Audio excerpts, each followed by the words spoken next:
Alright, for whatever reason now, I decided that I wanted to play all the Final Fantasy games, from the very first one to whatever number it is on. It is a series of games that I never expected myself to get into. I don't know why. Growing up, I would hear it be mentioned from time to time, but I never really cared about it. But because I've been so deep into the PS1 and the PS2 era of games, and because I have some sort of OCD where I had to play any game series from the very first game to the end, I wanted to see what's so final about this fantasy. It wasn't until I was balls deep into the first game that I had someone tell me, "You do know they aren't even all connected, right?" No! Yeah, apparently each game is its own thing, I think. But a few things so far do kinda stay relevant to the games. For example, it's not a Final Fantasy game without flying airships, the Masamune, or Masamune, Cox, Sid, Sid's cock, and hot Asian woman. And yeah, that's pretty much it. So basically boats and hoes, my kind of party. But yeah, other than that, the story is its own thing for every game so far. I'm sure maybe that changes in the future. Actually, I don't even know why I said I'm sure. I haven't played them. So far, I played through the first 3 games. I played the PSP remasters, by the way, not the NES versions, because I literally only started playing because my brother got it working on a PS Vita somehow through some very illegal and safe methods. More on that later. So yeah, to say I had fun is not really a true statement. Let's start with the first game. Like I said before, I only played the first 3 games so far, and I think this is where I had the most fun. I played this on the PSP. Oh, what a naive fool I was. If you want to play these games, please play them on an emulator. That's because of fast forward abilities. Easily turns a 20-hour game into an 8-hour game. I'm all about playing games on their console with the actual game disc or whatever, but this is an exception. For 2 reasons, random encounters and farming. So when I really think about it, it's surprising to me that a game like Final Fantasy is even on the NES. An open world RPG? That's crazy work for an NES game. But yeah, it's from the... Oh my god, I need to stop saying the NES. But yeah, it's from the NES. A lot of it is built around the fact it's on the NES. I think random encounters are a huge point for this. It's an easy way of adding combat without, you know, actually creating enemies to fight and stuff in the open world. It's a limitation for sure, but it works. Problem is that it really does feel like the game is long because of this limitation. It took me around 18 hours to beat this game.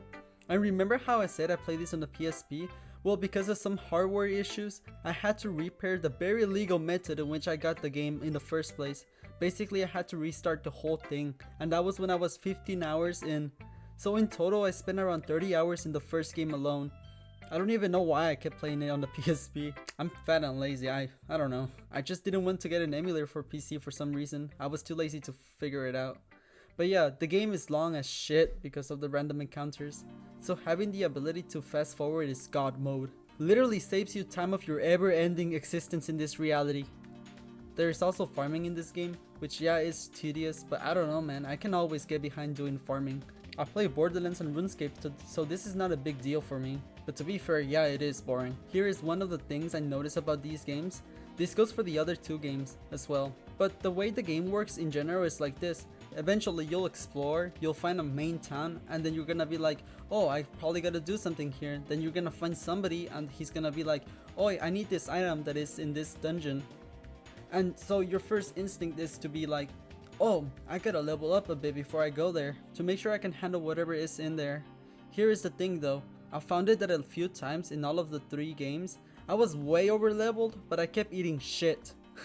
See, in reality, the way you progress the difficulty skill is by just buying whatever new gear is available in the town. Seriously, at times you can be like 10 levels higher than an enemy, but until you buy that one sword or armor, you won't be able to get that far at all. So it's basically get to a new town, check the weapon shop, buy the new sword and armor, and repeat that like 10 times throughout the whole game. Now it makes sense to me. I keep forgetting that this is a NES game. I doubt they even knew about balancing and scaling back then.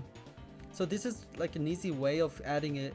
But if you were planning on role-playing, it's not really there. The game is kinda linear. But yeah, that's enough about that. Let's talk about exploration and progression. I have no idea how people were supposed to beat this back then. Seriously, this shit is like trying to solve the Da Vinci Code or some shit. It has Call of Duty Easter egg type of progression. I know I'm skipping ahead, but in Final Fantasy III, for example, one of the ways to progress was like this. I was in another plane of the world, in an underwater void basically, inside a ship, I grabbed something there, and now I somehow had to figure out that hey, of course I need to exit this underwater void, go over to the floating island, go to this specific island on the corner of the map, and find this door-sized hole hidden underwater. It really does make me think, am I missing something here? Like, did each game come with a manual that tells you how to literally progress? Cause ain't no way you would find this as a kid and be like, oh, duh. Oh, and I forgot to mention that while you try to figure out all of that progress, it gets like 300 times worse. As you do all of that, you'll be stopped constantly by random encounters.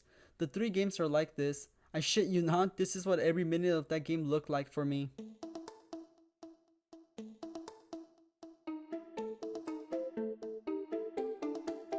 By the way, I'm gonna complain now. I hate how walkthroughs don't show you a clear map and line of where to go. Turn right to your 3 o'clock, then left to your 9 o'clock, then left again and go through this hidden wall and then take to right again.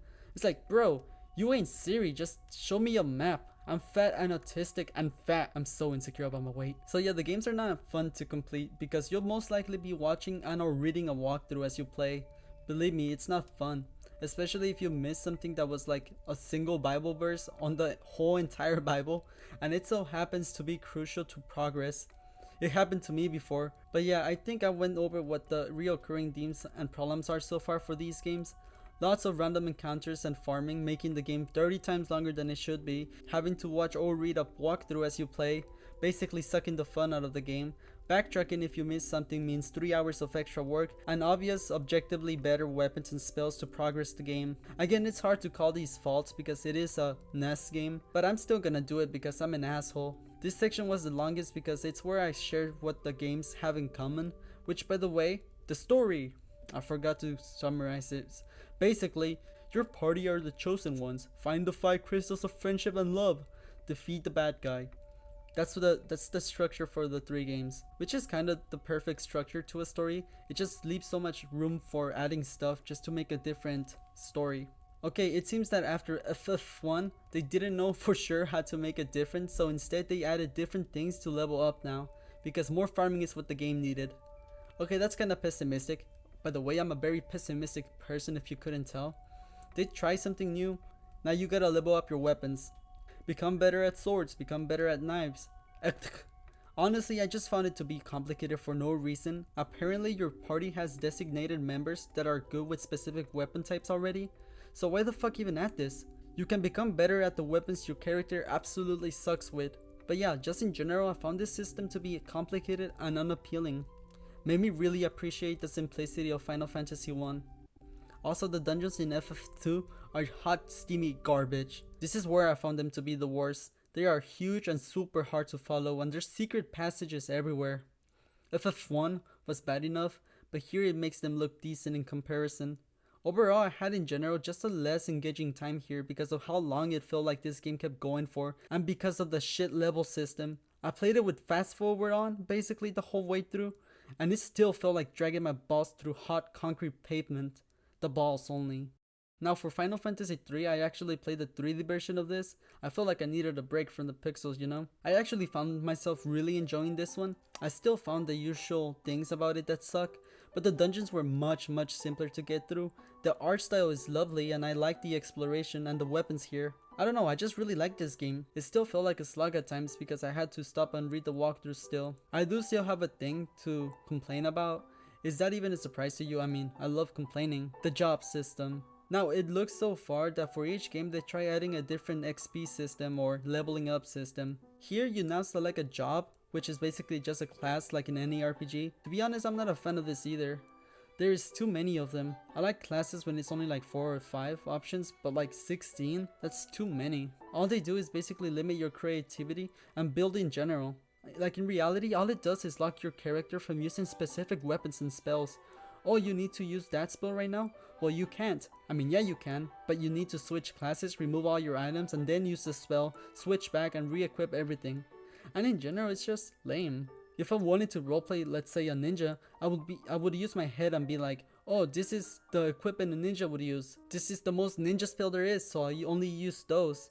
Don't just give me a ninja button. That's boring. Plus it sucks because there are some classes that are just plain better than others. If you aren't using the right class, you won't be able to use the new best weapon to progress. What I do like is the Dragoon class. It's badass as fuck. But yeah, I'ma be honest, I have little recollection of the story and events on the game.